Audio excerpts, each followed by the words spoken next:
Então, mais uma vez, bom dia a todos, amigos. Eu também concordo com o Fernando, os encontros presenciais são melhores, mas eu acho que a gente está aprendendo muito nesse período de grande reflexão para todos nós, e acho que a gente tem que procurar fazer o melhor do que aquilo que é possível, né? Então, também estou muito feliz de ter vocês hoje aqui com a gente. Eu vou começar com a consagração do ambiente. Compenetrados pelo poder infinito da divina presença do Eu Sou, que é Deus em ação, afirmamos: há uma só presença aqui, a presença de Deus, a harmonia, que faz vibrar todos os corações de felicidade e alegria. Todos que aqui entrarem sentirão as vibrações da divina harmonia. Há uma só presença aqui, a presença de Deus, o amor. Deus é amor, que envolve todos os seres num só sentimento de unidade. Este recinto está cheio da presença do amor. No amor nós vivemos, movemos-nos e existimos. Todos que aqui entrarem sentirão a pura e santa presença do amor. Há uma só presença aqui, a presença de Deus, a verdade. Tudo que aqui existe, tudo que aqui se fala, tudo que aqui se pensa é a expressão da verdade. Todos que aqui entrarem sentirão a presença da verdade. Há uma só presença aqui, a presença de Deus, a justiça. A justiça reina nesse recinto. Todos os atos aqui praticados são regidos e inspirados pela justiça.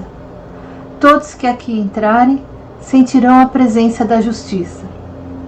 Há uma só presença aqui, a presença de Deus, o bem. Aqui todo mal será transmutado. Todos que aqui entrarem sentirão a divina presença do bem. Há uma só presença aqui, a presença de Deus, a vida. Deus é a vida essencial de todos os seres. Deus é a presença governante que dirige na mais perfeita ordem toda a criação. Todos que aqui entrarem sentirão a divina presença da vida. Há uma só presença aqui, a presença de Deus, a prosperidade. Deus é prosperidade, pois Ele faz tudo crescer e prosperar. Deus se expressa na prosperidade de tudo que aqui é empreendido em seu nome. Todos que aqui entrarem sentirão a divina presença da prosperidade. Estamos em plena sintonia com as correntes universais da harmonia, do amor, da verdade, da justiça, do bem e da prosperidade. A divina presença da sabedoria manifestar-se-á aqui nos atos e expressões de todos aqueles que aqui entrarem. A presença do poder divino manifestar-se-á aqui. A presença da alegria divina será profundamente sentida por todos os que aqui entrarem. Na mais perfeita comunhão com a divina presença do Eu Sou, que é Deus em nós, consagramos este ambiente à perfeita expressão de todas as qualidades divinas que há em nós e em todos os seres. As vibrações dos nossos mais puros pensamentos e sentimentos são forças de Deus em nós, que aqui ficarão impregnadas e daqui se irradiarão para todos os seres, constituindo este lugar num centro de emissão e recepção de tudo quanto é bom, alegre e próspero. Agradecemos-te, ó Deus, porque este recinto está cheio de tua presença. Agradecemos-te porque vivemos e movemos em ti. Agradecemos-te porque vivemos em tua vida verdade, saúde, prosperidade, paz, sabedoria, alegria e amor. Agradecemos-te porque todos os que aqui entrarem sentirão a tua presença. Agradecemos-te porque estamos em harmonia, amor, verdade e justiça com todos os seres. Glória a Deus em nosso coração. Glória a Deus no coração de todos os seres. Glória a Deus no hino de todas as coisas. Glória a Deus em todos os mundos e planos. Glória a Deus em toda parte. Glória ao soberano Senhor do Universo. Glória, glória, glória. Om, namastê, Om.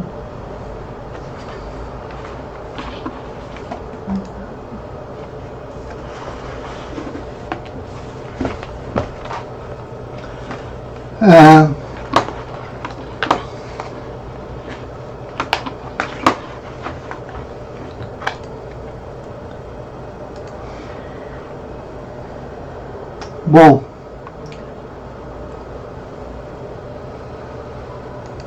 antes de iniciar, eu quero também fazer algumas pequenas orações como introdução ao nosso estudo. Essas orações, elas estão também na página do blog, né? E eu vou compartilhar aqui com vocês. Então,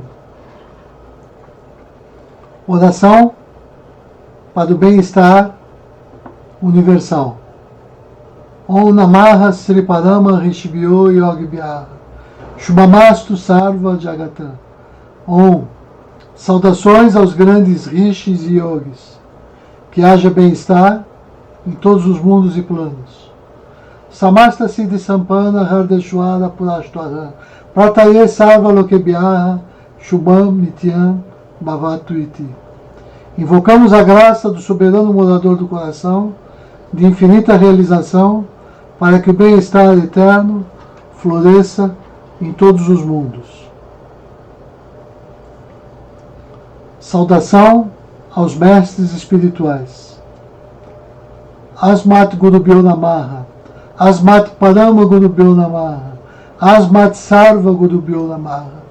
Saudações aos instrutores religiosos, saudações aos instrutores dos instrutores religiosos, saudações a todos os instrutores religiosos. Saranagat Mantra. Ahasmame Paradana, Alayo Akincha Nogatiri, Tuameva Upaya Butome Bhava. Estou aqui, prostrado, sem nenhum conhecimento da verdade e cheio de faltas. Vem tu a mim, Senhor, e purifica o meu ser. Oração do amanhecer.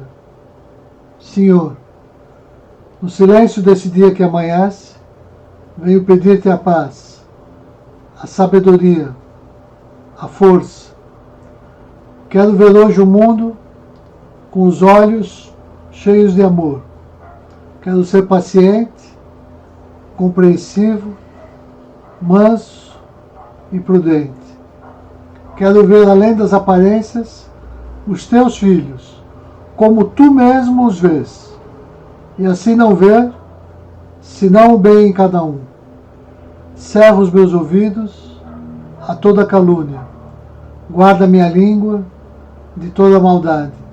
Que só de bênção se enche o meu coração. E que todos que se acercarem de mim sintam a tua presença. Reveste-me de tua glória, Senhor, e que no decurso deste dia eu te revele a todos.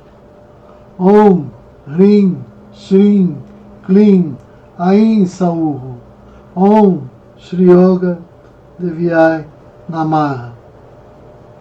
Om, Tat Sat. Om, Om, Om, Namastê.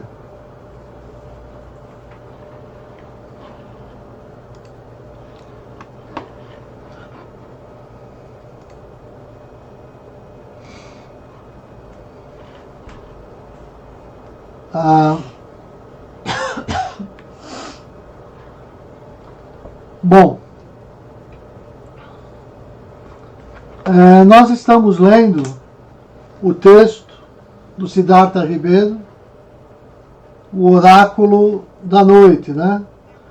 Nem todos estão lendo, então na medida do possível a gente usa essa reunião para fazer um apanhado e retomar sempre alguns pontos antes de introduzir o capítulo seguinte. Hoje nós vamos tratar do 5º capítulo. Né? Antônio fez essa pergunta, né? Oi? Professor Rito, meu microfone está trancado no Hangout, é por aí? Não, só para...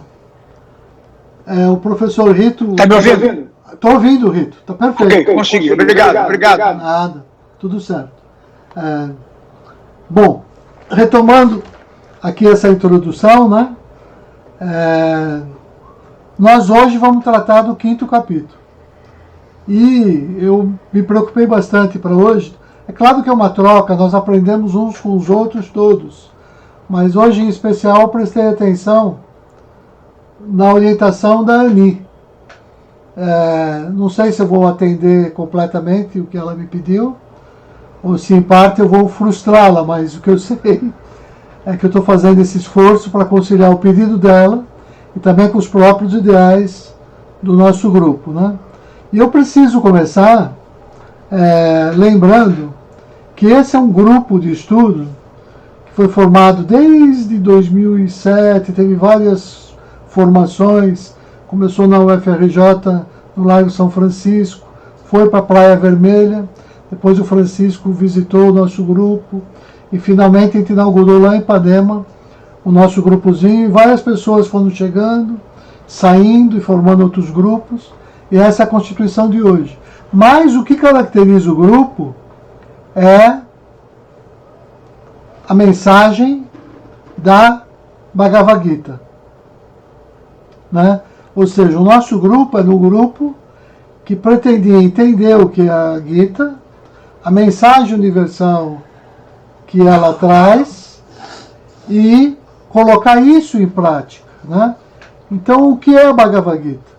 Já que, na verdade, nós só estamos lendo o texto do Siddhartha porque entendemos que esse texto faz parte desse diálogo que é estabelecido na Gita. Como assim? Todo e qualquer assunto que é tratado de coração puro, a gente pode dizer que é um tratado sobre a essência do yoga da Gita. Ou seja, é um tratado sobre o Shuddha Yoga. Então, todo esforço em grupo para criar essa egrégora, onde a gente fala de coração a coração, estabelecendo esse diálogo exterior, esse diálogo exterior é sempre uma metáfora para o diálogo interior, né? Que é o diálogo de coração a coração, que está representado na Gita. É isso que a Gita ensina. O diálogo de Krishna e Arjuna é um diálogo que se passa no campo de batalha, ou seja, em qualquer situação da vida, mas é um diálogo que se passa na nossa consciência, entre a nossa alma e aquela essência mais pura, ou aquilo que nós compartilhamos, a imagem e semelhança de Deus, ou seja, o nosso espírito. Né? Então, criar essa egrégora, fazer esse estudo sobre os sonhos, faz parte desse processo. Como assim faz parte? Então agora eu já entro no livro do Siddhartha. Primeiro, ele mesmo começa o texto, né, com a pergunta no capítulo inicial, que nós já vimos várias vezes: por que sonhamos? Essa é a grande pergunta do Siddhartha. As motivações dele são diferentes da minha, da sua, de cada um de nós, como a Ani bem explicou. Então, a gente tem uma questão nossa que a gente se apropria, mas cada um formula a sua própria questão de por que esse trabalho está sendo interessante para a gente discutir aqui. Né? Então, no caso do Siddhartha, segundo o recorte que eu fiz, ou seja, segundo as minhas questões, segundo os meus interesses, o que eu identifiquei foi aos poucos, né? Em linhas gerais, que os sonhos como oráculo, daí o título do livro, né, o Oráculo da Noite, que é por aí, pelo sonho, que você revela os subterrâneos da consciência, tanto assim que Freud chega à formulação da psicanálise a partir dessa ideia dos sonhos. Né? Aí o Siddhartha vai explorar que o sonho sempre esteve presente com a gente, vai falar dos sonhos ancestrais, né? O sonho com os parentes mortos, e esse sentimento, então, que o próprio sonho nos dá, da vida após a morte. E aí, de novo, já começou o diálogo com a Gita, né? Por quê? Se eu tenho esse sentimento de vida após a morte, eu começo a ter uma ideia da noção de alma. A noção de alma. Como é que surgiu essa noção? É óbvio que se eu sonho com um ser que faleceu, que ele vem no meu sonho, me aconselha, e o conselho dele é bom e dá certo na minha vida, eu passo a confiar que a minha conversa com ele foi uma conversa com um certo sentido de realidade, né? Então, a partir daí, nós desenvolvemos essa ideia de alma, né? E mais ainda, assim como eu me comuniquei com os parentes, eu percebo que eu me comunico com algumas divindades, por exemplo, né? Como são os grandes sacerdotes religiosos que conduziam as grandes tribos, né? Eles faziam isso porque se comunicavam com os deuses em sonhos, né? E a partir daí, quando eu percebo que tem essa alma, que tem essa instância dentro de mim, que eu estabeleço esse diálogo interior, ora, o texto por excelência que trata do diálogo interior, do diálogo do coração, é a Bhagavad Gita, né? Então Siddhartha anuncia que é por meio do sonho que eu faço nascer esse eu introspectivo, né? Esse eu que faz com que eu reflita sobre mim mesmo. Ou seja, esse eu que é a matéria que está sendo tratada na Bhagavad Gita, no diálogo de coração a coração. Mas ainda ele vai lembrar, já lá pelo capítulo 3, né, que como é que se diz? Que o sonho ele estimula certas regiões do cérebro, certas conexões neuroniais, que faz com que eu desenvolva a arte de imaginar. Ou seja, o homem civilizado, que planeja, que organiza, que projeta, ele faz tudo isso a partir dessa região no cérebro onde você sonha, onde você imagina. Então toda essa área é a área de sonhar acordado, vamos dizer assim. É aí que eu projeto, programo a minha vida, vejo os meus sonhos todos, a gente até usa essa expressão, né? Então, e a partir daí eu vou mais fundo ainda, nessa função nossa de sonhar. A gente parece que se aproxima da tradição dos mitos, onde um dos principais mitos na tradição indiana apresenta o próprio universo como da matéria do sonho.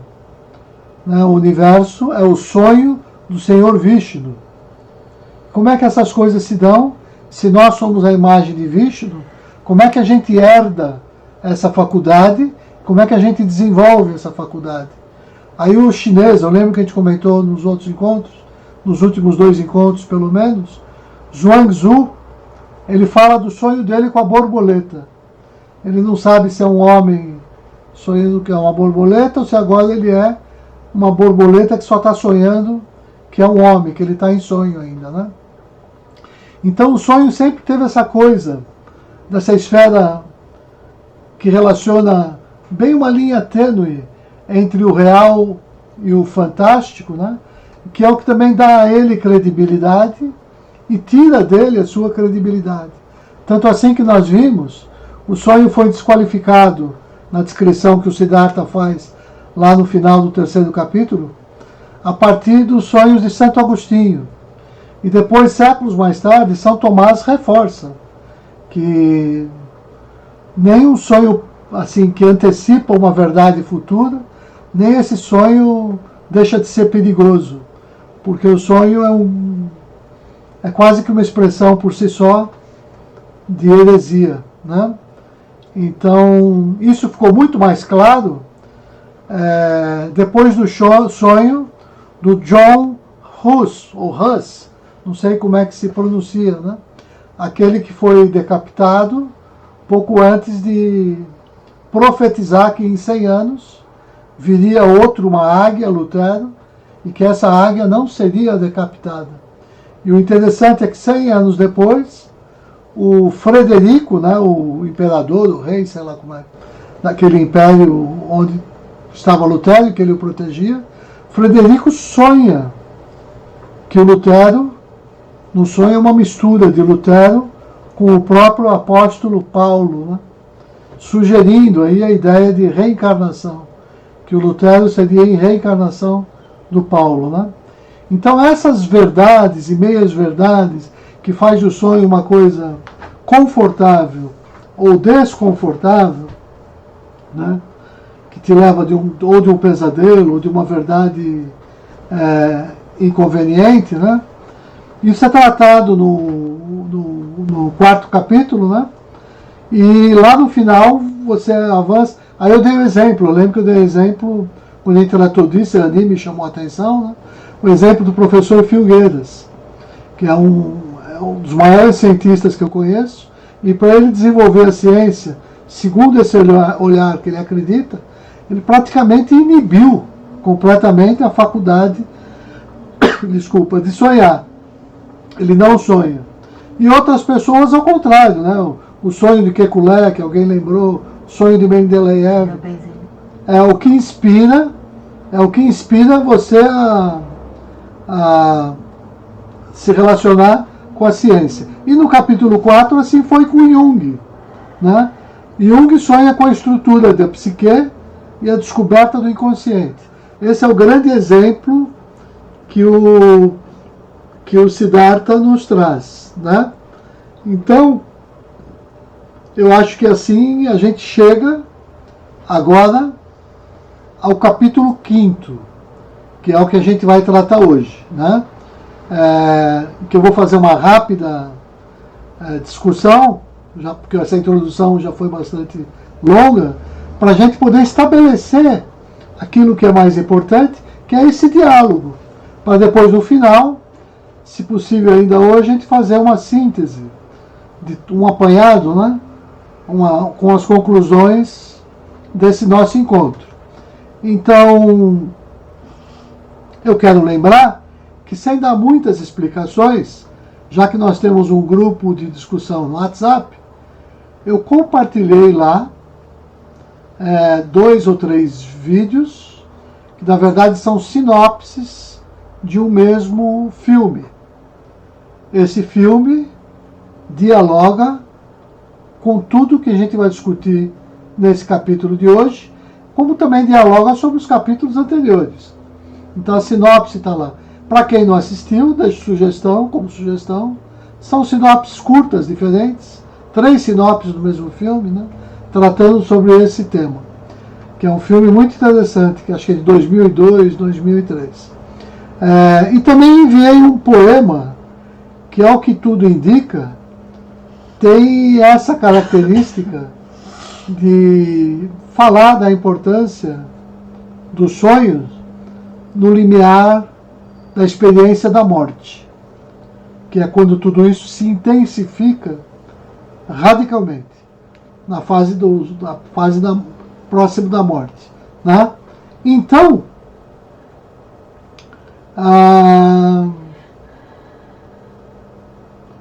é isso. Como é que eu resumo esse 5º capítulo em poucas palavras, antes de formular a questão provocativa que eu ia pedir para que vocês refletissem sobre ela, para que de alguma maneira na fala de vocês relacionassem a grande questão de vocês, mas de alguma maneira motivados por essa questão que eu proponho como discussão para esse capítulo, né?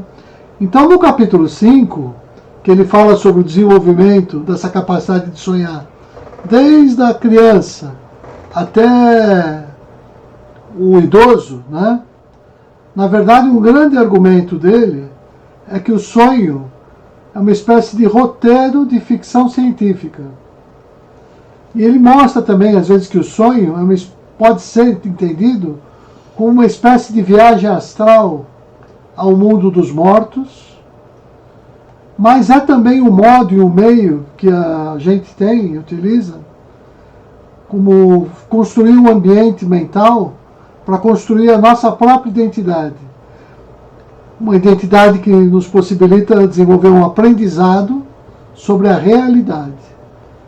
Esse é o tema que ele desenvolve agora com mais força, se baseando, inclusive, na continuidade que ele acredita existir entre o estado de sonho e o estado de vigília. São diferenças de estados de consciência de uma mesma realidade. E também entre a infância até a vida adulta, porque a gente vai amadurecendo essa capacidade, vai desenvolvendo essa consciência, né? Então ele volta a falar do sonho de Frederico aí, né? Mas ele lembra também que o sonho ele é a influência do ambiente de paz e de guerra onde nós estamos inseridos, né? Então, uma criança da Síria tem sonhos diferentes de uma criança da Finlândia. As amostragens mostram que as crianças da Finlândia sonham com a paz, o amor, a fraternidade, e as crianças da Síria com o medo, o terror, a dor da perda, os pesadelos, né? Em função dos traumas dessa experiência, né? Então, além disso, ele mostra que tudo isso se dá segundo essa característica do sonho, onde existe um deslocamento, tanto no tempo como no espaço, e também a condensação de personagens e paisagens. Tanto assim que eu digo num sonho, é comum as narrativas de sonho, você vê frases desse tipo. Eu estava no lugar A, mas também era no lugar B. O próprio sonho de Frederico, que para mim é um dos sonhos mais importantes que eu vi o Siddhartha descrever até aqui, né? Frederico às vezes estava em Roma e às vezes na cidade dele, Wittenberg. Era a mesma coisa, uma coisa misturada, né? E também tem aquele sonho onde você sonha com uma dada pessoa que ela é mistura de duas pessoas que você conhecia. São duas pessoas fundidas que dão esse personagem novo do seu sonho, né? Então, em especial, já para a gente, se a gente quiser pontuar essa minha fala, né? Eu só lembro que a continuidade entre o sonho e a vigília, da infância até a vida adulta, e o sonho do Frederico, página 111. A influência do ambiente, faixa de Gaza versus Finlândia, página 115. A influência do estresse, do ambiente estressante, para a formação de pesadelos repetitivos, os sonhos recorrentes ou pesadelos recorrentes, página 117. A emoção que aflora nos idosos, quando eles passam a sonhar com a infância, que é uma coisa muito forte, assim, principalmente quando estão se aproximando da morte, né? Ele trata na página 118. E aí também que ele trata, obviamente, já que está falando dos idosos, né? Dos sonhos, como esses ritos de passagem para a vida após a morte, anunciando, então, a existência da vida após a morte. A nossa crença, ela se fundamenta assim, de uma maneira racional, vamos dizer assim, a partir das evidências de sonho, que é o máximo que a gente pode ter, do modo geral, de conexão com essa atmosfera. Então, feito esse resumo, a minha pergunta em especial, antes de abrir a discussão, passar a palavra para cada um aqui dos integrantes do nosso grupo, né? A minha pergunta é a seguinte: em que medida os sonhos representam um aprendizado de criação desde as nossas primeiras imagens e lembranças, né? Mas é um aprendizado similar ao sonho do nosso próprio Criador, uma vez que nós somos feitos à sua imagem e semelhança. Ou seja, em que medida o próprio universo criado, sendo um sonho do Criador, né?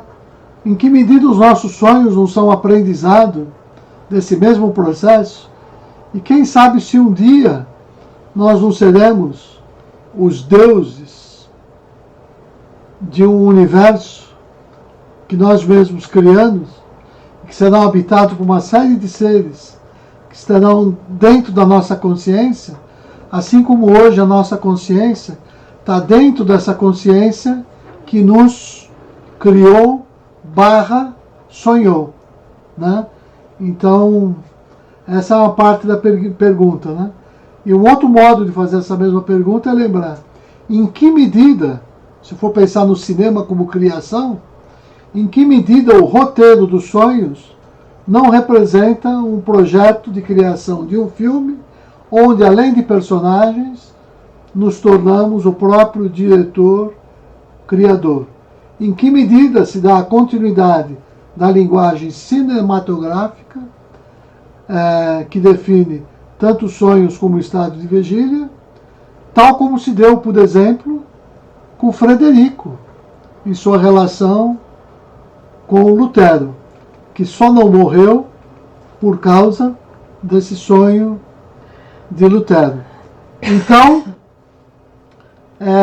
essa é a minha provocação, e eu gostaria de abrir, se me permitem, escolhendo, para começar a nossa fala, a Ani, que foi quem me provocou a refletir, quem me ajudou, quem está me ajudando também, a aprender sobre essa arte de mediar ou de facilitar uma discussão em grupo, ainda mais nesse formato online, que é tão novo, e é sobre isso que ela é uma especialista. Então eu passo a palavra inicialmente para Ani.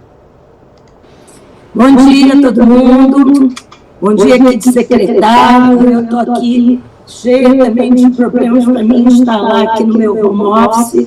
A única coisa que está me ligando a vocês é o meu celular.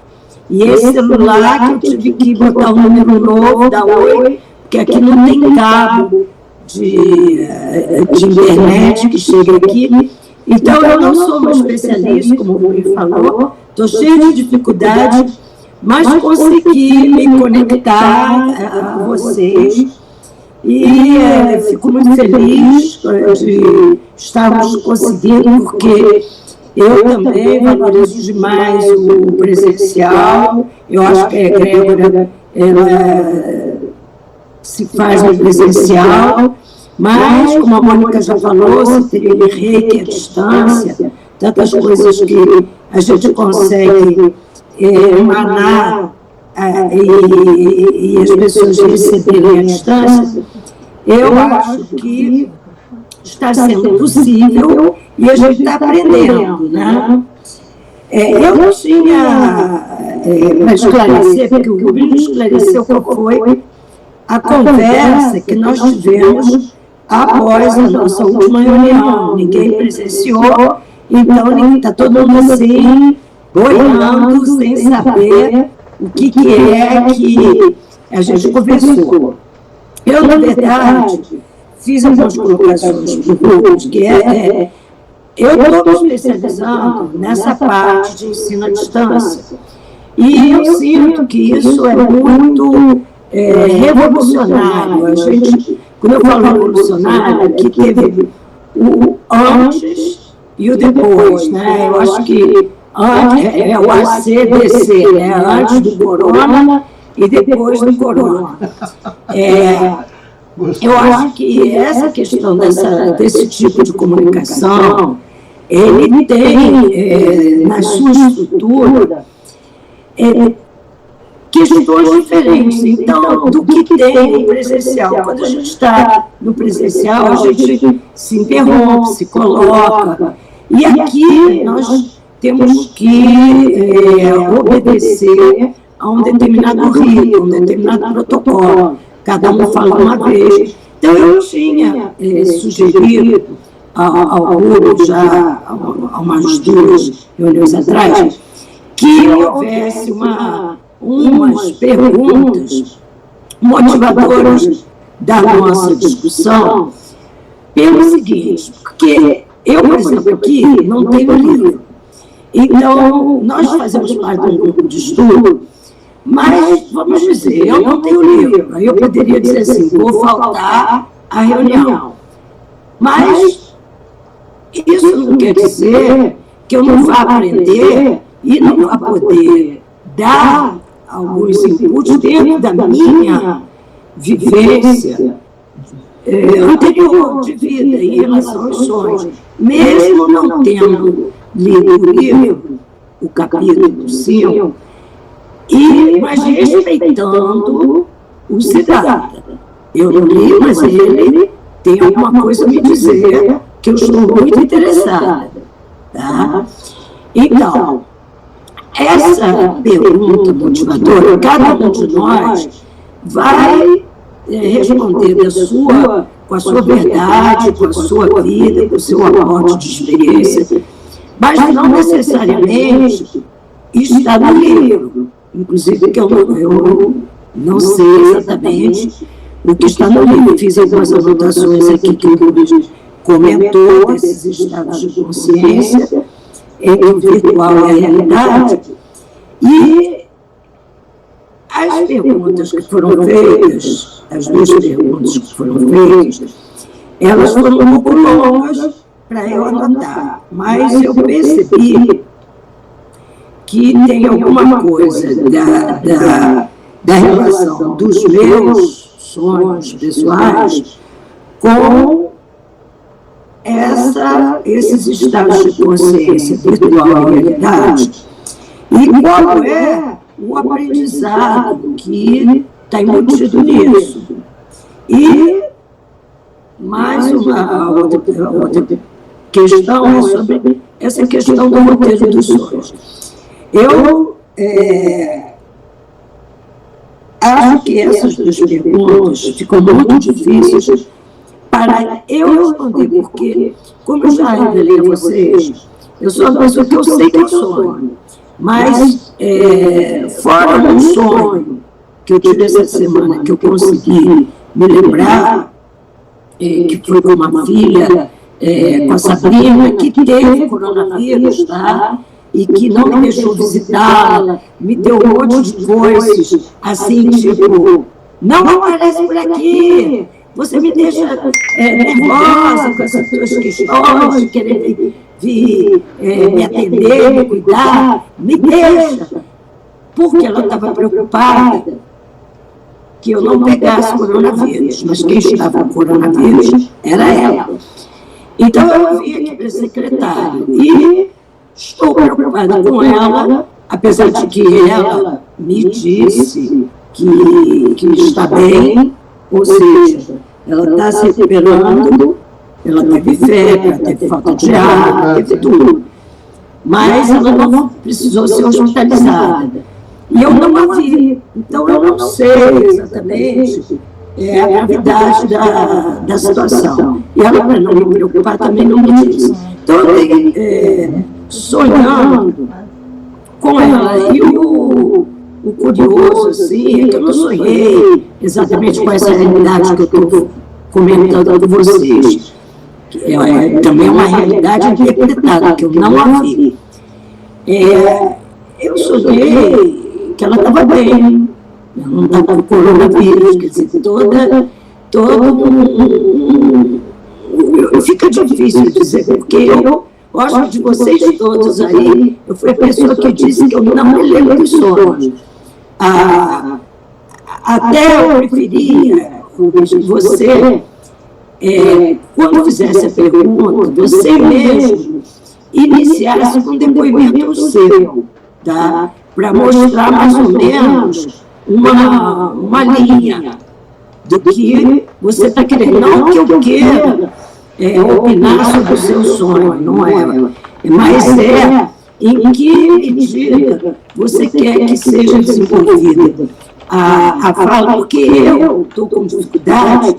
Talvez, se eu tivesse te ouvido, você me inspirasse. Eu estou com dificuldade porque normalmente eu não me lembro dos meus sonhos, nem para comentar o roteiro. Aqueles vídeos que você postou, eu com muita dificuldade aqui de baixar no YouTube, eu baixei e vi que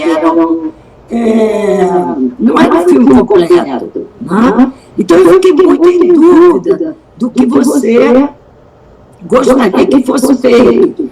Mas nesses vídeos você demonstra, né? É como se fosse uma videoaula. Você podia, por exemplo, pedir para que todos nós comentássemos esses aspectos que você está chamando atenção sobre o roteiro e aprendizado naquele vídeo. Aí, para mim, ficaria um pouco mais fácil. Aí eu teria que reassistir o vídeo diante dessas perguntas. Mas eu não consigo responder sobre esse meu aprendizado de vida, nem do roteiro dos meus sonhos, porque eu não me lembro deles. E eu não fiz o dever de casa de anotar. Eu me lembro que eu sonhei. Não vou contestar. E eu acho muito interessante essa colocação do professor Figueiredo, que não sonha. Eu acho isso muito interessante, essa colocação. Pena que ele não esteja aqui para discutir com a gente todos esses aspectos, que eu acho que ele teria argumentos bastante fortes dele, né? Mas como eu não consigo fazer uma retrospectiva dos meus sonhos, eu não consigo fazer o elo entre eles para saber qual é o aprendizado que eu estou tendo com eles. E estou tendo dificuldade de estabelecer um roteiro do sonho, porque depois eu acordo, aí eu lembro talvez das últimas coisas com quem que eu sonhei, a última situação, mas eu não me lembro do roteiro.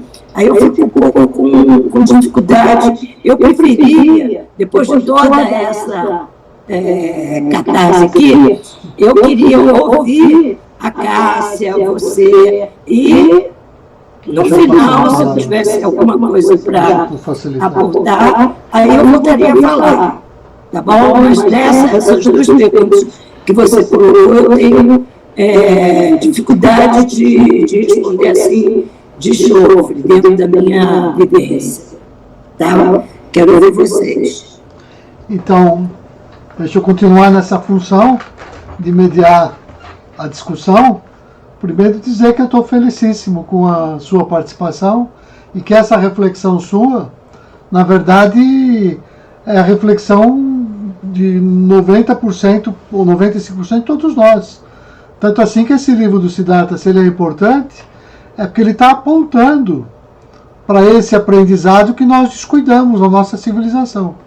E que se a gente fizesse esse aprendizado, a gente desenvolveria essa arte e não apresentaria todas essas dificuldades que você muito bem apontou e que ele levou páginas e páginas para mostrar isso para todos no livro, né? Tanto que essas dificuldades existem, que essas faculdades foram inibidas e que existe uma forma de exercitar e que também é uma opção de civilização, uma opção estratégica. Tanto assim que as tradições dos povos primitivos, mais xamânicos, cultivavam isso. Isso foi depois, pela nossa civilização, considerado uma coisa ruim, né? Que nos afastaria, inclusive, do divino, né? Conforme São Tomás, Santo Agostinho, né? E a ciência se desenvolve por aí também. Então existe esse olhar muito bem, e uma ciência muitíssimo bem sucedida, que é por isso que ela calou esse outro lado, que agora começa a emergir. Então, como você me deu essa oportunidade, e a gente falou do professor Filgueiras, eu quero lembrar, se o professor Rito me permite, lembrar da experiência que o professor Rito compartilhou com a gente, que é muito similar à experiência do professor Filgueiras.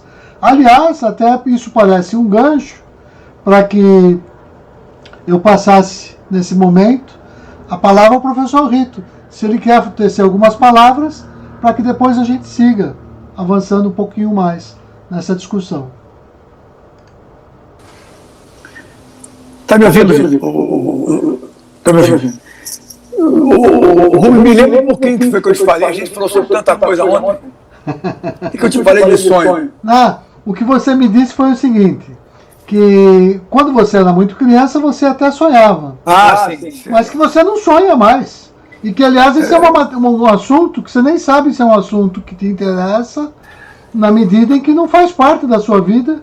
E se você chegou a me perguntar se esse fosse ser o motivo do nosso grupo de estudos, talvez esse grupo não fosse, inclusive, um grupo que você teria interesse em continuar nele. Isso ficou implícito, você não explicitou, mas ficou implícito. Né? É isso. Rubens, amigo, bom dia. Eu falei antes porque eu estava com dificuldade aqui com o meu microfone. Realmente não lembro dos meus sonhos. Agora eu já não digo mais que não sonho. Depois de tanta coisa, eu digo que não me lembro mais dos meus sonhos. Mas pensando um pouco sobre o que você me falou, eu fico me lembrando. Eu tenho alguns livros publicados, fiz teses de doutorado, pós-doutorado, essas coisas nos atormentam muito, porque a gente fica, vocês sabem disso, a gente fica na fronteira do nosso conhecimento, né? Eventualmente superando essas fronteiras. E eu tinha um método criativo, organizador, estruturante, de trabalhar essas coisas. Eu moro aqui perto da praia, e uma forma de eu me iluminar, em alguns momentos eu levava um gravador, para você ter uma ideia da importância para mim disso tudo, era correr na praia. Era correr na praia. Tinha hora que eu já tinha cumprido a meta do espaço-tempo, mas eu tinha que correr mais. Eu tinha que correr mais, não aguentava mais, mas porque era um momento ali aqui em Ipanema que me iluminava. E como conversando, até você me sugeriu um livro do Pedro Ibaldo, o Baldo, né, que ele fala de noética, como é que é o nome? Tem um nome que são essas gerações, né? As Noures. Noures.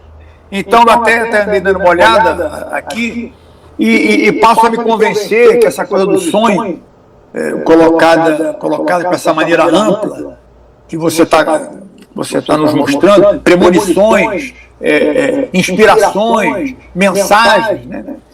Olhado dessa maneira, e eu me afastando um pouco da ideia limitada do sonho quando eu durmo, né? Do sonho quando eu durmo, tem sonho lúcido, tem percepções extrasensoriais, e tem até de uma coisa mais, que eu também contei aqui das minhas experiências com banda, que é a incorporação. Né? A incorporação, que o cara fica dizendo lá o nome dos espíritos, eu sempre fico achando que aquilo ali é uma forma de botar uma figura na sua frente para você ouvir a mensagem e acreditar nela. Então eu cada vez, sobretudo depois dessas provocações, eu fico imaginando que o sonho, se a gente abrir o termo, né? Se a gente espalhar o termo numa coisa espiritualista, e você fez muitas menções na nossa conversa, a ligação com a Gita, né? Então eu fico imaginando que essa reflexão espiritual, na medida em que eu me prepare para sonhar, vou botar entre aspas isso, né? Na medida em que eu me prepare para sonhar, e quem está falando isso é uma pessoa que não sonha ou não lembra do seu sonho, na hora que eu me preparo para sonhar, que eu saio por aqui correndo que nem um doido, com uma coisa na cabeça, com uma questão na cabeça, com uma dúvida na cabeça, e percebo que um tempo depois eu dialogo com alguma coisa dentro de mim, né? Porque se eu começar a falar sozinho na rua, vou me prender porque eu estou doido, mas estou falando comigo, né? Estou de alguma coisa refletindo numa relação que eu não sei determinar, mas que me parece um diálogo forte, intenso, lógico, entre consciente e inconsciente, e não posso deixar de, pelo menos, imaginar que isso abra uma conexão com o próprio universo. né? Quer dizer, não é verdade que tudo aquilo que eu pensei, que tudo aquilo que me ocorreu, estivesse, de alguma forma, dentro dessa circunscrição aqui, limitada, né? Que é o meu corpo. Né? Na hora que eu estou refletindo, e a mente está aí operando em termos disso, eu acho que, a palavra pode... Assim, eu acho que, em termos vibracionais, eu venho gigando, no sentido de extrapolar as dimensões físicas que eu tenho e me relacionar com outras dimensões. Né? Tenho dificuldade de imaginar que essas dimensões não sejam mesmo as minhas dimensões, né? Dimensões mais espiritualizadas, dimensões mais sutis, a que eu passo a ter acesso a partir de um ato de vontade e de ter descoberto uma forma de fazê-lo. Né? Bom, tem gente que dorme e sonha, tem gente que, talvez mais do corre na praia e de alguma forma se conecta, tem gente que incorpora um santo, tem gente que reza. Os momentos em que eu tive também algumas experiências de me ocorrerem soluções, de me ocorrerem vislumbres, e atualmente com mais frequência, é na meditação. Né? Depois de um certo tempo de estar sentado ali quietinho, me perder um pouco da tentativa de arrumar o corpo e a mente prevalece sobre o corpo e me ocorrem coisas. O problema disso, para mim, é risco, né? Quer dizer, é claro que quando você dá os seus exemplos, os exemplos que você nos conta, você dá, são exemplos interessantes, né? O exemplo que nos levou à reforma, né? E entre matar ou dar força para uma determinada pessoa, ou melhor, uma ideia, né? que então floresceu e mudou em várias dimensões o próprio mundo. Quer dizer, essas iluminações, nós estamos falando de coisa boa, de coisa que deu certo, de coisa que prosperou, mas tem muita coisa ruim, né? Tem muita gente que matou por causa de um sonho, tem gente que se jogou não sei de onde por causa de um sonho, né? Ou por conta de uma, se for falar pelo lado mediúnico, aí não é sonho, é possessão, né? Porque aí já vira uma coisa ruim. Mas está em algum lugar, e também esteve nas nossas conversas, nas suas palavras, que imaginar que o coronavírus é uma coisa do diabo, né, como já tem gente aí falando, é desconhecer que Deus está em tudo, né, que se tem um diabo aí, é o representante do nosso pai, né, do nosso mestre, né, e a gente é que quer ver as coisas por esse lado. O que eu gosto é divino, o que eu não gosto é diabólico. Né? Eu que estou fazendo essa distinção, que me parece, pelo que eu tenho lido aqui, sobretudo pelas suas indicações, uma visão limitada. Uma visão limitada do que seja Deus, do que seja Cristo. É isso, Rubens. Eu penso assim. Obrigado. Nossa, muito feliz com o seu depoimento, professor. Eu penso exatamente como essa sua explanação, e ainda mais se apontou para 3 pontos que acho que vão me ajudar até na síntese final. Primeiro, essa ligação da meditação com o mundo dos sonhos.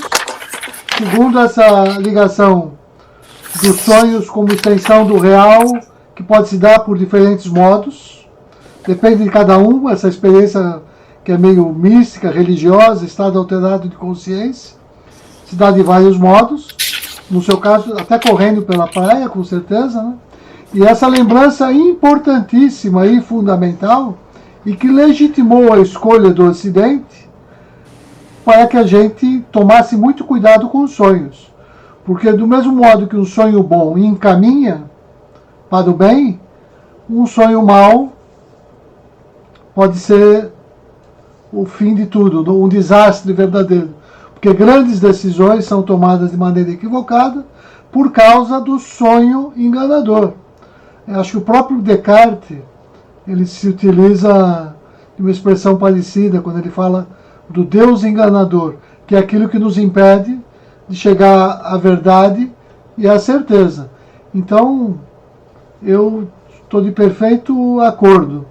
E vou fazer uma última escolha, e depois deixo a discussão mais ampla, Mas pelo encaminhamento normal de todas essas questões, eu acho que a palavra agora tinha que ir para a pessoa que mais está se debruçando sobre esse tema e que de alguma maneira vincula isso na sua própria vida com uma experiência mística que faz pouca distinção até entre esses estados alterados de consciência e que é a visão de uma artista, né? A visão do artista já é uma visão sonhadora. Então eu queria passar a palavra para a Mônica. Se ela, por favor, se ela quiser falar agora, senão pode ser num outro momento, óbvio. Mas a minha vontade é ela ver se ela está disposta agora. Sem som. Microfone fechado, Mônica.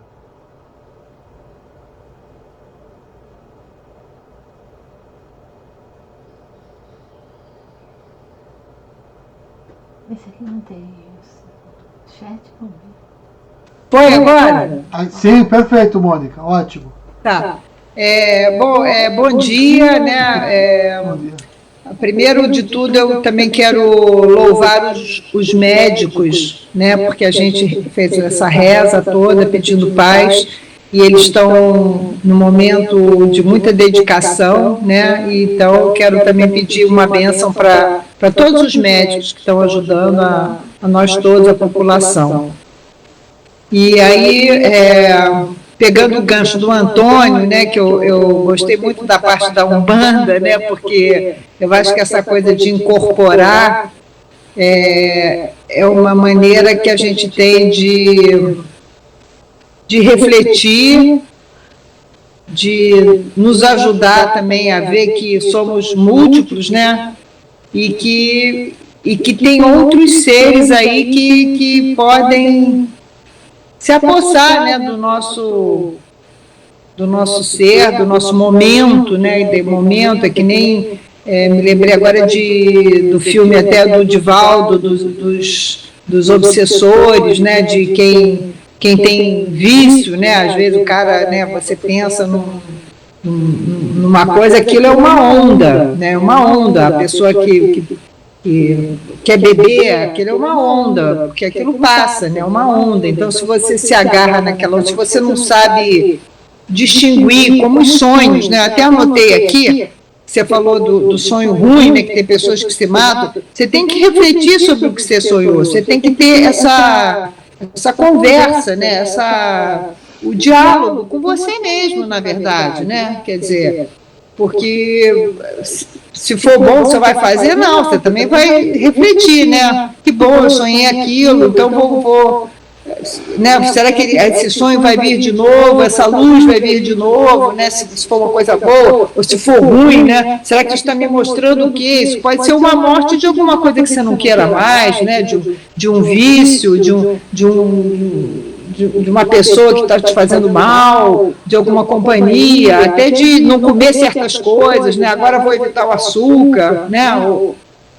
Então eu acredito muito nos sonhos. Cada vez mais eu estou procurando me lembrar e que o sonho faça parte, né, da minha vida como uma coisa que eu possa administrar, né? Porque, como o Rubens falou, né, essa coisa dos anos 60, 70, que a gente se voltou para um mundo diferente, né, para um mundo onírico, de sonhos, de não querer a guerra, né, de se voltar para a paz. Então, mas isso tinha também a droga, né, que ajudava a gente a sonhar, né? Então, agora eu quero sonhar careta, eu quero sonhar com domínio de mim, né? Aí eu botei também aqui a meditação, né? A incorporação, que nem você falou, que eu acho que é uma coisa que às vezes a gente mesmo, sozinho numa meditação, né? Você pode se transportar para um lugar diferente, né? E eu acho que toda essa história que a gente está vivendo do coronavírus, né, de dizimar, pessoas morrendo, né, parece que vai vir alguma outra coisa diferente. Não é possível, né, que isso esteja acontecendo impunemente, como já houveram outras civilizações, né, que foram destruídas. Estou preocupada também com os índios, né, que os índios foram pessoas que sempre valorizaram demais os sonhos, né, porque eles tinham revelações, era o pajé, né, a importância do sonho de alguém que sonha com como é que se diz? Com a cura, né, que tem sonhos que se ramificam em verdades. Então, essas pessoas estão morrendo sem auxílio nenhum e parece que não vão ter auxílio mesmo, né? Porque com esse governo que está aí, vai ser difícil. Mas, enfim, e aí é isso. Aí eu acho que o Siddhartha, ele traz isso, né? Ele fala desde o sonho do bebê, né? Quer dizer, eu, quando estava grávida, eu tocava direto violão para o meu filho, porque eu me sentia o próprio Segovia, né? Com aquela barriga e eu podendo tocar violão, porque eu queria passar aquele amor que eu tenho pela música e que, de repente, talvez eu não me cobre muito e tenha... que eu estou resgatando agora isso, né, de poder tocar sem nenhuma cobrança de ser nada, não quero ser nada, só quero ter o prazer da música, né, que de repente quando você vai se envolvendo num sonho de ser alguém, de tocar, não sei o quê, está entendendo? Esse sonho de ser muito acaba te ferrando, né, porque de repente você não é muito, isso não é importante, sabe? Quer dizer, tem a história de ganhar dinheiro também, de virar profissional, né? Esses sonhos todos que a sociedade te impinge, eles também prejudicam esse sonho que o Siddhartha está... que eu estou com o livro aqui, esse sonho que o Siddhartha fala, né? Resgata desse sonho como aprendizado, né? de vida, né? E é isso. Aí eu mandei para vocês, enquanto o Antônio estava falando, o negócio de corporação, eu mandei esse link desse ator, João Signorelli, que começou a fazer o Gandhi, né, que eu acho que tem a ver com a nossa conversa, né, o Gandhi. E ele diz que como se pautou a vida dele, ele faz esse monólogo há 17 anos. Eu fiquei muito encantado quando eu vi a palestra dele. E é isso. Então, ele foi atrás de uma coisa com o coração dele. Quer dizer, o cara... eu achei lindo, eu me identifiquei muito, né? Porque chega uma hora que é isso. Então, a gente também tem que ir atrás do nosso coração, sabe? E eu acho que os sonhos é mais ou menos isso. E na nossa sociedade ele foi muito interrompido pelo remédio para dormir, pela luz elétrica, pela repressão, né? Sabe? De várias maneiras. Porque eu acho que o sonho é seu, e isso traz uma certa liberdade, que é bom a gente... eu acho que é uma coisa que você tem que trazer para si, e não botar em segundo plano. É isso no meu relato. Obrigada, gente. Obrigada de estar aqui com vocês. Grato, Mônica, pela sua fala, né? De novo anotei aqui algumas coisinhas que eu vou levar para a gente tentar resumir na síntese final, né?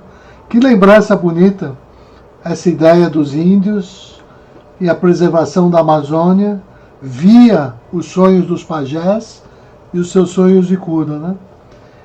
Então isso aí eu acho que para mim já diz tudo, né? Ainda mais para você viveu os anos 60, eu peguei um restinho, mas era a época, o sonho era a palavra, né? Tanto que o John Lennon encerrou isso dizendo o sonho acabou, né? Então acho que, nossa, esse grupo para mim, essa troca é a coisa mais rica da experiência do grupo, né?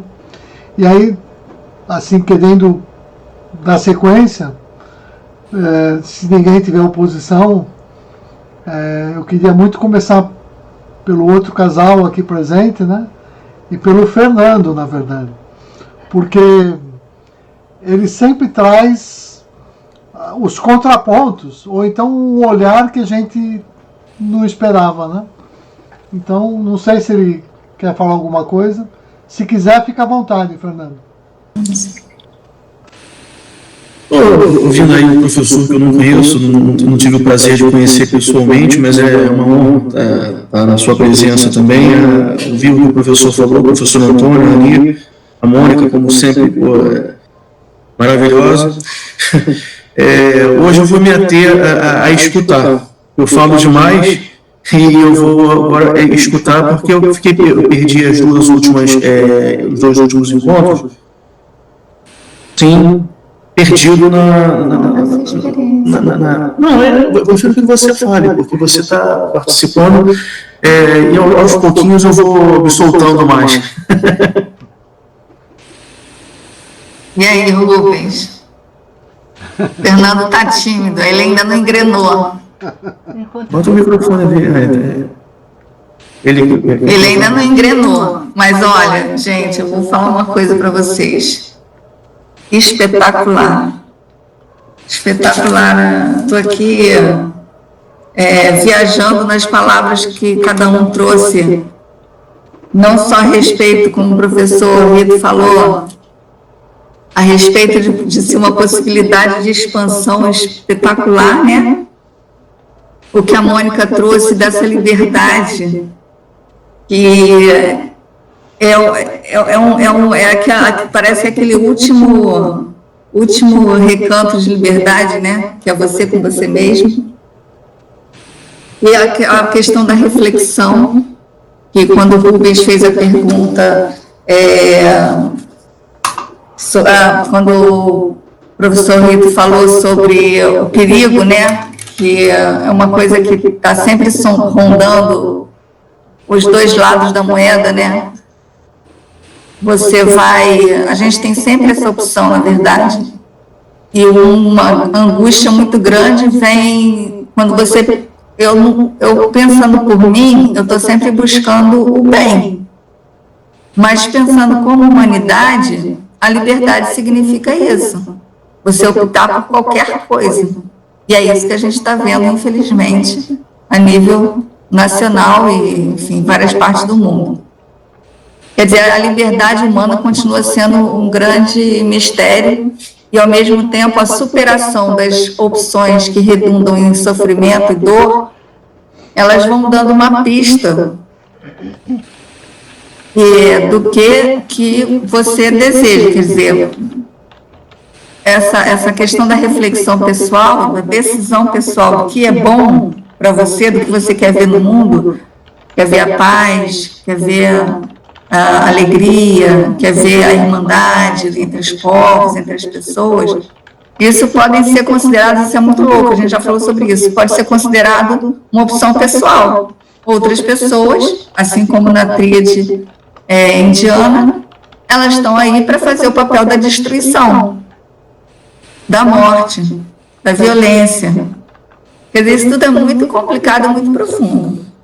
Mas do ponto de vista pessoal, então, o sonho é esse reduto de liberdade, de diálogo interior, que ao mesmo tempo abre para o universo. É fantástica essa imagem de você, é uma portinha que se liga para o universo, né, de expansão pessoal. Ao mesmo tempo, quando você volta para a realidade, é a oportunidade de trazer a razão, de refletir sobre aquilo e falar, bom, vamos interpretar, vamos pensar, tá? Então, liga o espiritual, o emocional, o racional, e aí eu assim, já me perdi um pouco, mas a pergunta é: em que medida o sonho representa um aprendizado do mesmo processo de criação de Deus? Achei isso sensacional, é uma pergunta super filosófica, né? E muito interessante, com certeza é uma brincadeira, mais uma brincadeira de Deus, né? Eu acho que a todo momento a gente pode estar passando por esse processo de Deus, de ser criador e criatura, e as criaturas que podem vir adiante frutos do nosso pensamento, são uma realidade em todos os níveis, quando a gente solta o nosso pensamento por aí, nosso pensamento, nossas emoções, a gente vai gerando bichinhos e criaturazinhas que ficam por aí passando de cabeça em cabeça. E a outra questão é que, para mim, no meu universo de conhecimento, o sonho me veio como linguagem. Quando você fala em roteiro, o roteiro é uma das etapas da linguagem, que é quando você já formaliza o que vai acontecer passo a passo. Esse roteiro, obviamente, ele sempre vai existir, você querendo ou não. Você tomando decisões ou não, depois você vai enxergar. Mas o roteiro pré-feito, quer dizer, eu vou determinar o que vai ser feito e depois vou rodar o filme. Como no nosso filme tem muitos personagens e todos eles com um livre-arbítrio humano, nosso filme o que a gente pode controlar é o nosso próprio... Controlar não, que a gente pode se ater ou ter a consciência de que depende de nós intrinsecamente, que é o único papel que a gente pode efetivamente dar uma mexida, é o nosso. Então, esse reduto de liberdade, essa união com o espírito e a consciência da reflexão, elas trazem eu acho que acredito que seja uma coisa fantástica para você não ficar no lugar comum daquilo que você conhece, quando está em vigília. E trabalhar essa linguagem de se exercitar para lembrar do sonho, acordar, anotar, mais louco que seja, anotar como uma informação, tratar o sonho como informação, e aí tem outros planos para a mão. E depois refletir sobre ele, fazer essa leitura como se fosse uma história, um conto de fadas ou uma história da Bíblia, ou qualquer outra coisa que está cheia de significados ali que não necessariamente estão claros. Então, isso é um grande exercício mesmo de linguagem, de comunicação, de interpretação e de reflexão. É isso.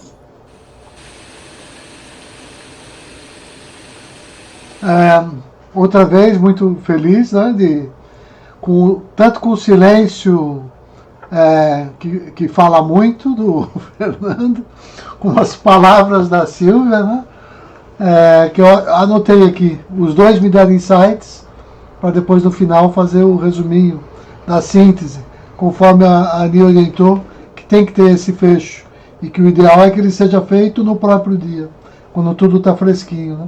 Então estou anotando aqui para fazer esse fecho. E como a gente já está se aproximando dele, eu queria terminar com a Cássia, mas antes, é óbvio, eu sei, antes eu tenho que passar a palavra para a Maria, né? Porque a Maria acho que agora vai dar esse fecho, aí a Cássia já começa a encerrar e eu faço o resuminho final, né? Então vou deixar com a Maria a palavra. Acho que liguei. Estão me ouvindo? Ligou. Ligou. Então, vocês todos foram espetaculares. Falaram lindamente. Eu fiz algumas anotações aqui. Então, entender a origem dos sonhos talvez seja um passo fundamental para decifrar como surge e se desenvolve nossa autoconsciência, que está na página 107.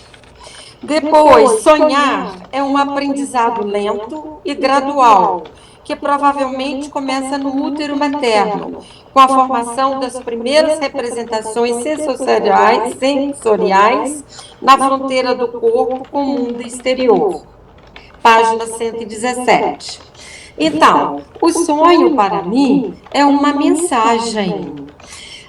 E essa mensagem nós temos que refletir e dialogar com a gente mesmo, para chegar num acordo, num segmento. Então, para mim, o sonho é isso, é uma mensagem muito grande para a gente refletir com a gente mesmo, ter um diálogo com a gente mesmo e seguir. E também eu queria só completar, para terminar, quando a Mônica pediu uma bênção para os médicos, eu queria acrescentar uma bênção para todos os profissionais da saúde, porque eles são os nossos heróis. É só isso, gente. Grato, Maria. Com certeza, entender a origem do sonho é o que a gente mais está buscando aqui com esse nosso estudo, né? E mais ainda, porque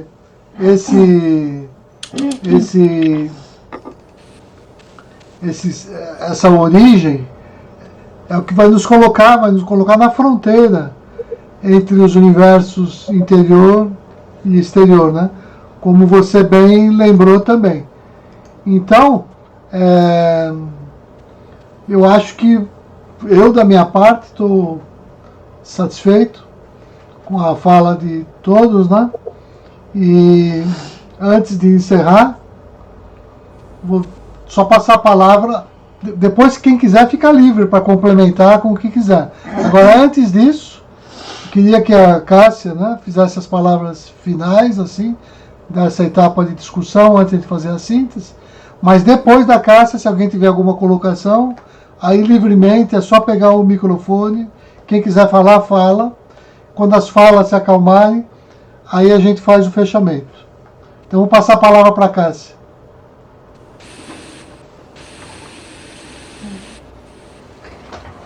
Então, eu também gostei muito de todas as falas.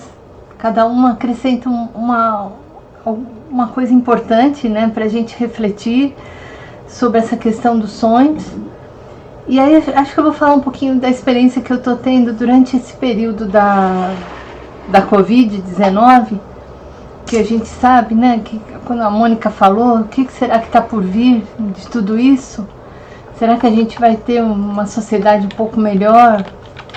E tem acontecido assim algumas coisas que eu acho muito interessantes. Eu não sei se essa questão desse isolamento que faz com que a gente fique mais introspectiva, né, dentro da gente. A gente não tem...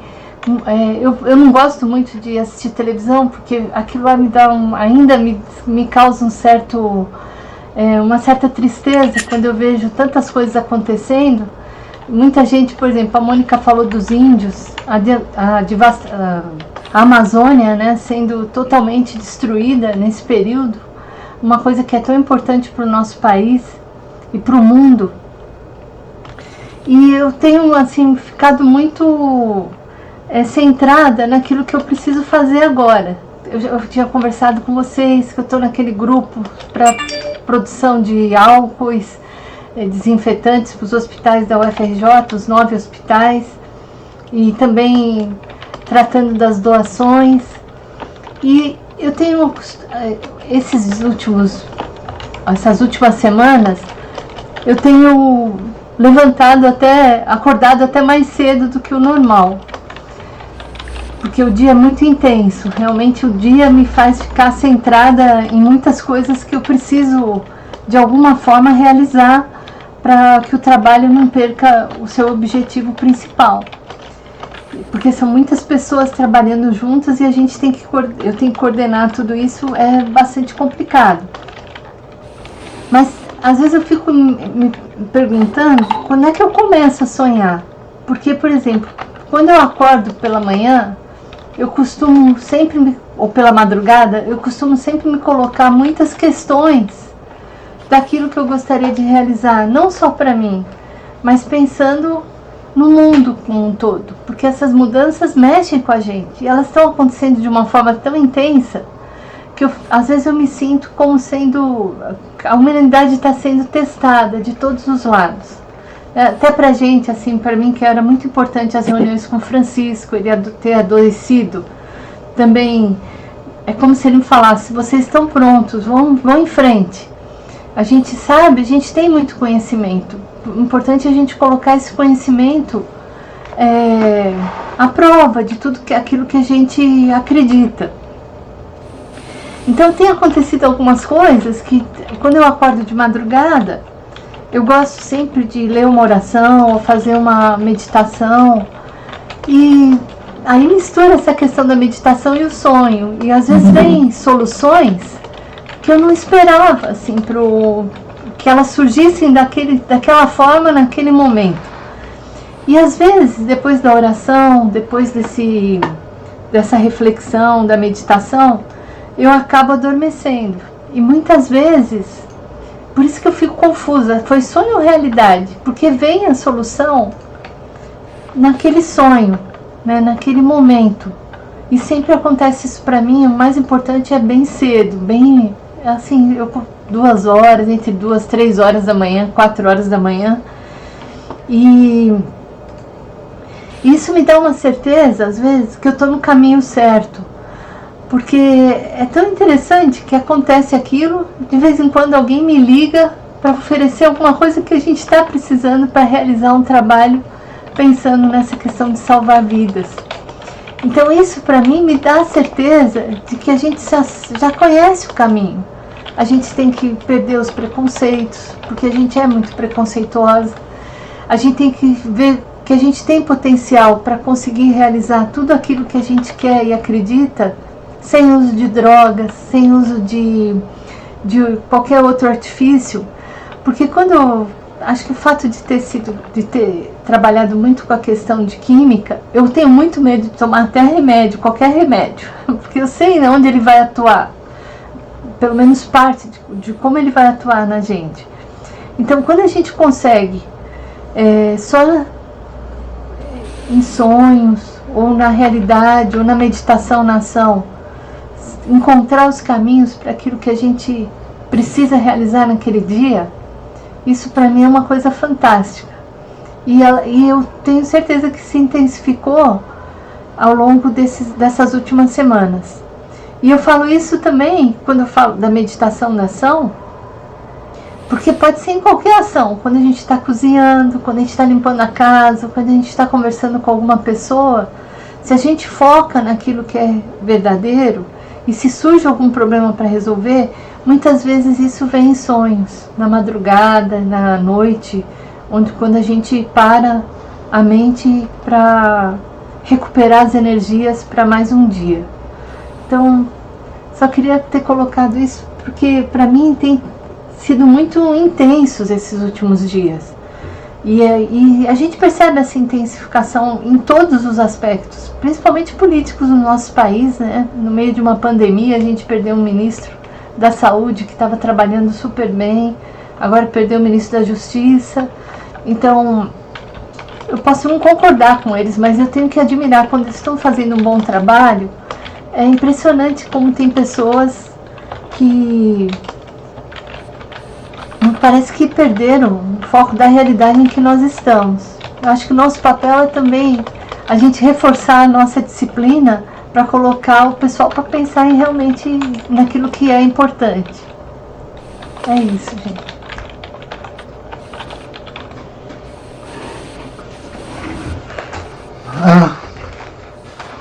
Bom, caminhando já para o nosso final, eu pergunto se alguém gostaria de fazer uma última colocação antes que eu fizesse a síntese final, conforme a Ani tem me orientado a fazer, né?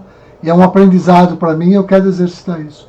Mas antes preciso abrir a palavra para saber se alguém quem quiser falar alguma coisa, se apresente. Eu quero. Posso falar? Claro. Dentro do que a Cássia falou, né, eu também estou sentindo essa bênção, de alguma maneira, que nós todos que temos uma casa, né, que é o nosso abrigo, né, que nós estamos, de alguma maneira, protegidos, né, dentro do nosso mundo privilegiado, né? Eu estou aqui dentro da minha casa, nem meu filho está vindo, porque meu filho está mais saído, né? Ele vai para lá, recebe amigos, enfim. Eu sou grupo de risco, é melhor eu me isolar. Então, falo com ele assim, que nem estou falando com vocês, a gente tem se falado sempre, mas só virtualmente. Então, acho que esse isolamento que nós estamos obrigados a nos manter dentro dessa solidão, né? Eu acho que isso também está trazendo esses benefícios que a Cássia falou, de você... o tempo ficou meio estendido, né? O tempo ficou diferente, né? A gente pode se permitir acordar de madrugada e deixar essas informações que estão em volta, né? E a gente se conectar com isso. Eu acho que está havendo uma conexão. Quem pode aproveitar isso, em vez de ficar vendo televisão com essas notícias bombásticas, tudo bem, eu acho que tem que ver para saber o que está acontecendo. Mas aproveitar esse tempo, eu acho que isso é até um assunto que tem a ver com o que a gente está lendo, né? Parece uma sincronicidade mesmo, porque a gente começou a ler, falar sobre isso e de repente surgiu essa Covid, essa pandemia aí, que nos levou a esse isolamento e que a gente, graças a Deus, nós somos uma egrégora pensante do bem, né? A gente está fazendo isso... É importante a gente estar junto, né? Que a gente está vibrando na paz, na boa, e a Cássia, então, está trabalhando em favor. Eu também estou ajudando mais ONGs aqui financeiramente, né? Porque eu não estou indo, eu não estou saindo. Mas é isso, só para dizer que da importância da gente estar aqui vibrando juntos. Obrigada, gente. Nós que agradecemos também, né, Mônica? Oi, pessoal. Posso falar? Acho que o professor acionou ali, acho que o professor quer falar antes. Não, eu ia agradecer a Mônica e perguntar se alguém queria falar. Então... Eu gostaria de dizer, acho que esse coronavírus está servindo, um ditado entre os judeus, a Ani sabe melhor do que ninguém, que o homem planeja, e Hashem é o nome coloquial do Criador, tá, pessoal? O homem planeja e Hashem ri. Né? O que acontece é que acho que esse coronavírus é um recado do Criador. Não tem nada de diabólico nisso aí, não. Acho que foi o professor Mônica que expuser. Nós vemos que nós somos mais iguais do que nós pensávamos. Entendeu? O coronavírus está atingindo a todos os países. A gente viu o país mais rico do mundo, com todos os melhores médicos do mundo, os melhores hospitais. O que está acontecendo lá? Não tem preto, não tem branco, não tem umbandista, não tem católico, judeu, não tem... pega todo mundo. Isso é um recado, porque a gente deve pensar mais, essa é a minha modesta opinião, tá? Que a gente deve pensar mais no todo do que na parte. Isso é o que eu tenho para dizer. Grato, Fernando, com certeza. Alguém quer falar mais uma palavra ou posso fazer o fechamento? Tudo certo? Tá bom. Então eu vou começar pelas palavras sábias do Fernando e da Mônica, que tem a ver com esses dois temas, né? Que os outros todos falaram, claro, né? Sobre a saúde, o coronavírus e a sincronicidade com o nosso tema, né? E a Mônica, ela lembrou dessa palavra agora, egrégora, que é o nosso grupo, né? A importância da egrégora. Por quê? Quando várias pessoas... O que é formar a egrégora? Todos nós, o tempo todo da nossa reunião, todos nós focados, prestando atenção uns nos outros, uns nas falas dos outros, em torno de um mesmo ponto, de um mesmo ideal. Isso forma um feixe de luz, como o raio laser. É diferente da luz que se dispersa, né? O burburinho da Câmara, do Senado, um falando, o outro conversando, e ninguém prestando atenção em ninguém. Ou seja, aquele diálogo de surdos. Por oposição ao diálogo de surdos, o diálogo da Gita é esse diálogo que instaura, através da relação de coração, a egrégora entre duas ou mais pessoas, né? Então isso a gente faz aqui. Esse nosso esforço concentrado de um prestar atenção no outro isso gera luz e se irradia para o mundo, faz bem para o mundo. Essas ondas mentais que a gente produziu, elas saem como um raio laser, muito mais poderosas do que se a gente estivesse sozinho, divagando. Então, o nosso papel no grupo é importantíssimo, porque nós contribuímos para a egrégora. Por isso que a gente tem que fazer esse esforço, que eu acho de fato divino, de pertencimento. Porque o pertencimento é em casa, na família, na comunidade, é no grupo, e a gente exercita isso também nesses grupos, né? Então, eu acho isso importantíssimo. Eu queria começar por aí a síntese. E lembrando, depois do que disse Maria e também outros, né, que a gente tem que fazer um agradecimento especial para o pessoal da saúde, e inclusive os da neurociência, onde o Siddhartha se inclui, e esse trabalho que nós estamos fazendo, né? Depois, lembrando que Cássia e outros trouxeram, e ainda lembrando a ideia que Mônica também falou da gente ficar em casa, né, sobre essa coincidência, porque de fato, como a Mônica lembrou, é uma bênção a gente ter uma casa. E quando a gente percebe isso, a gente percebe a importância de consagrar o nosso ambiente. E o treino para consagrar esse ambiente, a gente faz com a consagração do ambiente. Depois, gradualmente, toda a nossa minúscula ação em casa vai ser uma consagração do ambiente, que vai ser sempre para manter aquele sagrado no ambiente. Então, os benefícios do isolamento, com essa noção de tempo estendido, levam a gente a refletir sobre isso, que é matéria do livro também. E por fim, já que a gente está falando de agradecimento ao pessoal da área de saúde, lembrando que a Ani teve que refletir sobre essa relação da filha dela, ter medo que ela pegasse corona, mas de alguma maneira, quase que não dando a ela, Ani, o direito de se sentir sensibilizada com a filha que estava com a corona. A Ani não estava, quem estava era a filha, né? Graças a Deus ela está bem. Mas aí eu aproveito para lembrar, já que fazia parte do nosso grupo, e ela é muito amiga da Ani, né? A Alexandra, que frequentou aqui, a filha da Alexandra também está com a Covid-19. Já esteve um pouquinho pior e agora está melhor, ela está bem. Então a Alexandra está mais tranquila até onde eu soube. A partir daí, vamos lembrar que toda essa discussão, olha, só aponta para a centralidade da Gita, ou seja, de tudo que nós discutimos ao longo dos últimos 10 anos no nosso grupo de estudo, né? Ou seja, que existe um modo da gente adquirir cada vez mais certeza e que o sonho faz parte desse processo, como a Cássia lembrou, né? Que dá para a gente a certeza que a gente está no caminho certo.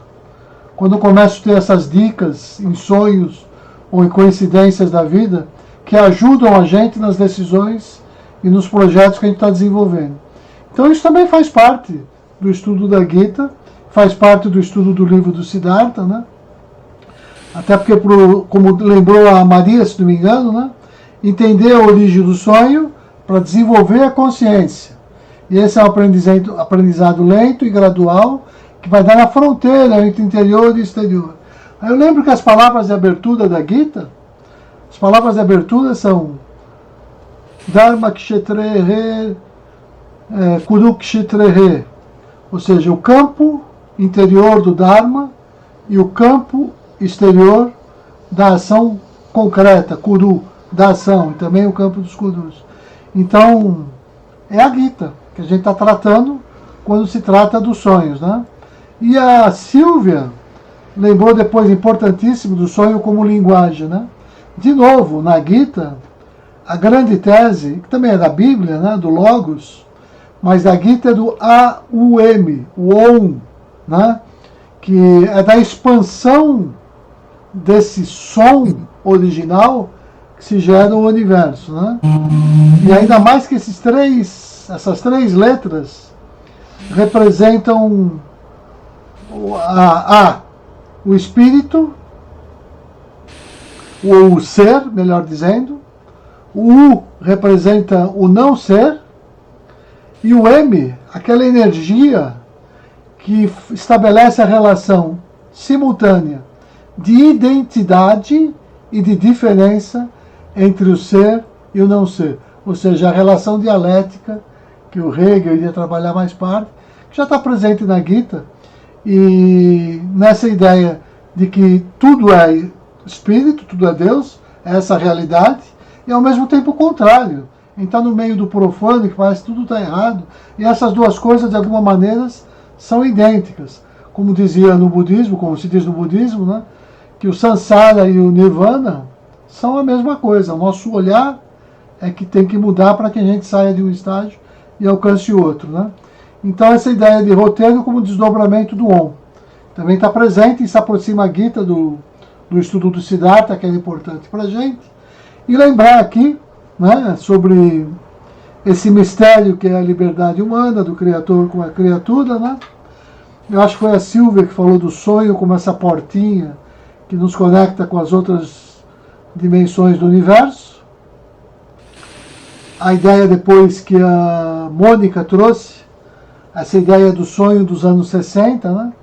E não sei quem falou sobre a meditação e os sonhos. De fato é isso. Quando eu medito para descobrir sobre esses estados alterados de consciência, sobre essas outras realidades que eu estou meio que sonhando, não tem dúvida disso, né? Porque o sonho é também essa ideia de continuidade sobre o tecido do real, né? É um outro grau de percepção do real, né? A lembrança importante sobre os sonhos bons e os sonhos maus, eu acho que isso aqui é uma coisa importantíssima e que a gente discutiu aqui, eu acho que melhor, inclusive, do que está discutido no livro do Siddhartha, porque a gente apontou aqui para as vantagens e para os perigos, né? E os pré-requisitos para que a gente possa se fiar nos sonhos são os pré-requisitos éticos. O professor Rito lembrou muito bem a gente sobre essa ideia, a Mônica também, que é a ideia trazida da mediunidade, né? O livro do Pietro Baldi, que fala das noudes, né? E eu lembro que essa ideia de incorporação, que foi mencionada, inclusive das religiões afrodescendentes, né? Se eu incorporo, entre aspas, uma divindade, isso é o sonho do cristianismo, é que as pessoas não entendem isso, né? Porque a comunhão que eu faço domingo, quando eu coloco a hóstia na minha boca, é para incorporar o Cristo.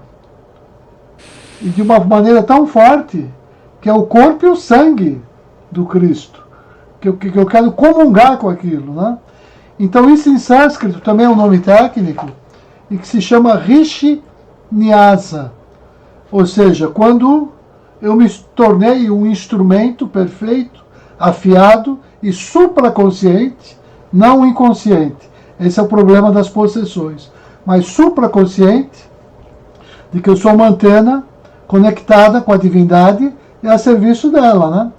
Então, o aprendizado dessa experiência sobre o sagrado, que está tão distante da nossa civilização mais materialista, a Mônica trouxe isso tão bem, né, quando falou sobre os índios, a preservação da Amazônia e o aspecto xamânico, que para eles, no contexto deles, ou do contexto religioso, é seguro e é sagrado. E é por isso que existem ervas sagradas que são seguras, são medicamentos também, né? Porque a diferença entre um veneno e um medicamento, para o sábio, para os grandes espiritualistas, é a dosagem e é o contexto em que aquilo é compartilhado, né? Então, o contexto da Covid-19, fechando, né? O que ele nos convoca com essa interiorização em casa é para que essa reflexão, para essa meditação na ação, para que a gente faça da nossa casa o nosso ambiente sagrado, que depois a gente entenda que o nosso corpo é essa mesma casa onde reside o espírito e que a gente precisa tratar o corpo como esse ambiente igualmente sagrado. Então, é assim que eu finalizo. Estamos dentro do nosso cronograma, do nosso tempo. porque às 11 horas a Mônica tem a reunião dela, outros já têm outros compromissos. E ainda temos 5 minutinhos, se alguém quiser acrescentar algo ao que eu falei, para a gente já ir se despedindo. Eu, por aqui, agradeço a todos assim, pelo tempo junto, por me ajudarem a gente fazer parte e formar essa egrégora. Eu me senti parte dessa luz, né, porque eu senti a força do grupo, eu senti a contribuição de cada um. Então eu já estou me despedindo e passando a palavra para quem quiser também se despedir, começar pela Cássia, se quiser ainda falar alguma coisa, e para quem quiser, e depois que todos falarem, a gente desliga e se vê na próxima reunião. Né? Então vou passar para a Cássia, depois deixo cada um para se despedir também. Eu só queria dizer que eu também estou muito feliz com a nossa reunião de hoje.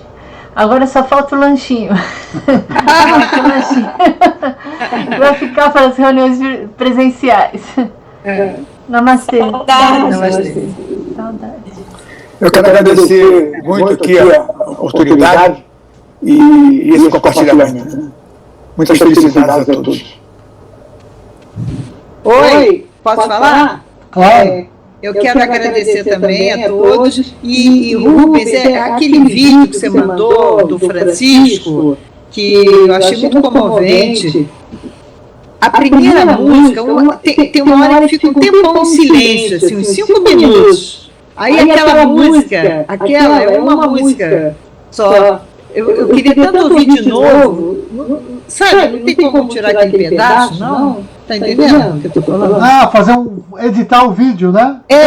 Só daquele pedaço, só daquela música. Claro que tem. Eu vou ver se eu acho a música. Sabe qual é que eu tô falando? Não sei. A música fica um tempão em silêncio, aí depois tem uma música, parece uma reza aquela música, falando do amor. A Cássia parece que sabe e está procurando aqui. De repente a gente encerra a reunião de hoje com ela. Ai, que lindo! Ok. Se ela quer, né? Obrigada, gente. Namastê. Pessoal, um abraço para vocês todos. Obrigado, professor, Ani, Maria, Mônica, Rubens e Cássia. Né? E lembrar mais uma vez que nós não somos conjuntos de juntos. Nós temos muito mais em comum do que a gente pensava ter. Abraço para todos. Muito obrigada a todos vocês. Namastê. Namastê, querida. Eu também estou querendo me despedir. Dizer para vocês que eu preparei um pão de queijo para todos. Que maldade!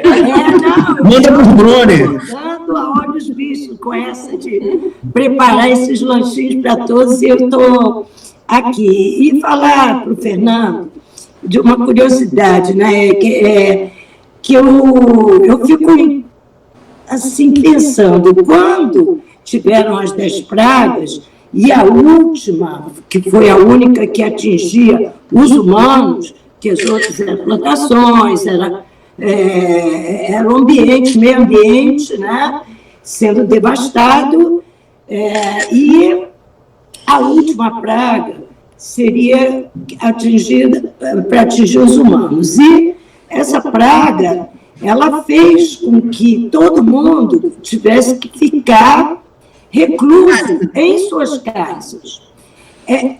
Passaram o sangue na porta, inclusive porque se pensava que essa praga ela era atraída pelo sangue.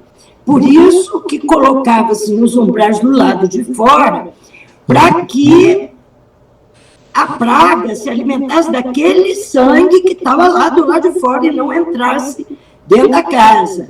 Olha, seria um modo de sacrifício.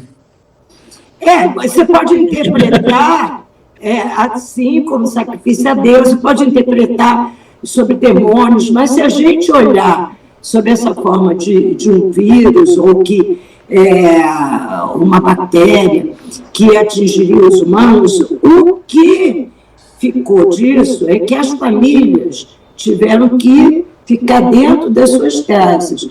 E após isso, essa reclusão, essa reflexão, houve uma quebra política enorme, tanto que os judeus saíram do Egito por conta disso. Era uma coisa, um povo inteiro sair de lá. Então, foi o Fernando que me fez lembrar desses detalhes, né? Eu acho que isso que nós estamos vivendo, que é esse momento muito grande de reflexão, já começou a trazer essas mudanças que, a olhos vistos, seria impensável que no meio da pandemia, não foi, não pode, a gente estivesse vivendo isso que a gente viveu, do ministro da Saúde e do ministro da Justiça. Isso quebrou um governo. Ele acabou de... É a minha interpretação que isso não tem volta.